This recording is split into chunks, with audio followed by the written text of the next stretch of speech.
एक तो नीतीश कुमार जी इतना मेहनत करके पढ़ा लिखा शिक्षा मंत्री खोज के लाए, उस पर से आप लोग बवाल कर दिए। बहुत गलत बात है ये। पहली बार नीतीश जी सोचे होंगे कि हम ऐसा काम करने जा रहे हैं जिस पर कोई कटाक्ष नहीं हो सकता है, लेकिन नीतीश जी भूल गए थे कि मेवालाल चौधरी जी का इतिहास क्या है, और उसी इतिहास के पन्नों से जो कुलपति प्रोफेसर के बहाली में धांधली के आरोपी हैं, उनसे हम ये कैसे उम्मीद कर लें कि वो शिक्षा व्यवस्था का हाल बढ़िया कर देंगे। हम ये बात कैसे मान लें कि जब कोई पत्रकार उनसे पूछता है कि आप पर आरोप है, तो वो कहते हैं कि ना ना, अभी ये सब बात नहीं होगा, विकास का बात करिए, विकास का बात करिएगा तो बढ़िया है। क्या नीतीश जी, आप ही के अनुसार आप अंतिम बार मुख्यमंत्री बने हैं, फिर भी ऐसा काम कर दिए कि सवाल उठाना पड़ रहा है। बाकी आपके गठबंधन के मित्र नवल जी ने हमको कहा था कि जब मंत्री चुना जाएगा तो आपको बुलाएंगे, हमको नहीं बुलाए। नहीं बुलाए तो ठीक है, कम से कम बढ़िया मंत्री तो चुनना चाहिए था ना।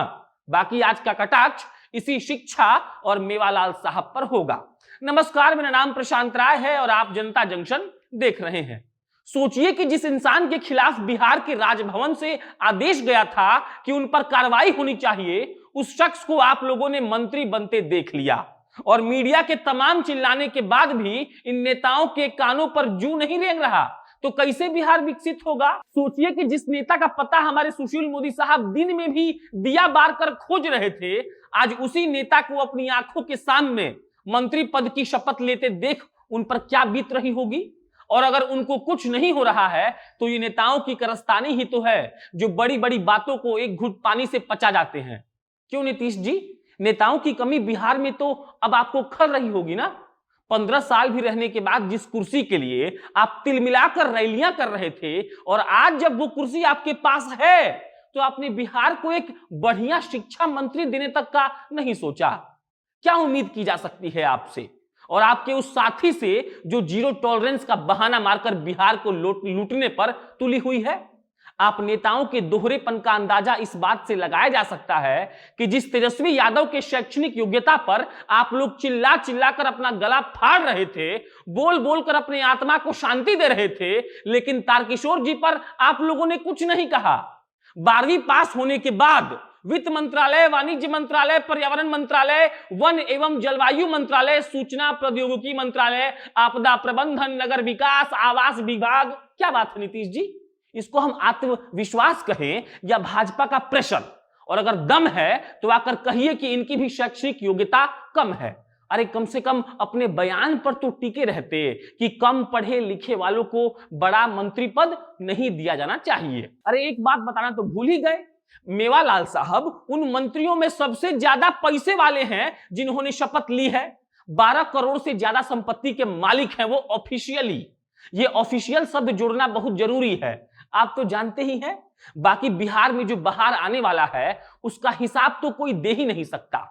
कल नीतीश कुमार जी ने मेवालाल साहब को बुलाया था, क्या बातचीत हुई अभी तक सामने नहीं आई है, लेकिन बिहार के वोटरों को अपने आप पर गर्व होना चाहिए कि जिन मंत्रियों को चुनने के लिए उन्होंने वोट दिया था, जिनके ऊपर असिस्टेंट के बहाली में धांधली का आरोप हो, राज्यपाल साहब ने खुद कहा हो कि उन पर एफआईआर किया जाए, कोर्ट के जज साहब ने अनियमितता पाया हो, लेकिन अभी तक चार्जशीट दाखिल नहीं हुई हो, केस चल रहा है और कितने बढ़िया से चल रहा है ये तो आप सब समझ ही सकते हैं।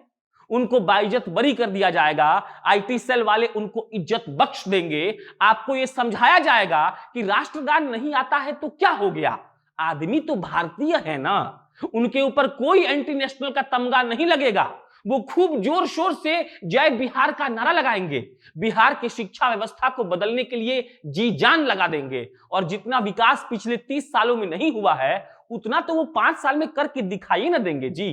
तो बिहारियों तैयार रहिए शिक्षा में आमूल चूल बदलाव के लिए, उस बदलाव के लिए जिसका इंतजार आप सदियों से कर रहे हैं और जिसके लिए हम गला फाड़ फाड़ कर शिक्षकों पर एपिसोड कर रहे थे। जिसको बदलना था वो बदल गया, जिसको बनना था वो बन गया, सरकार भी आ गई और मेवालाल साहब का मेवा एनडीए गठबंधन बहुत ही मजे से चूस रहा है, और आप सिर्फ तमाशबीन की तरह तमाशा देख रहे हैं। और रवैया अगर यही रहा ना तो अगले 50 साल तक देखते रहेंगे। धन्यवाद।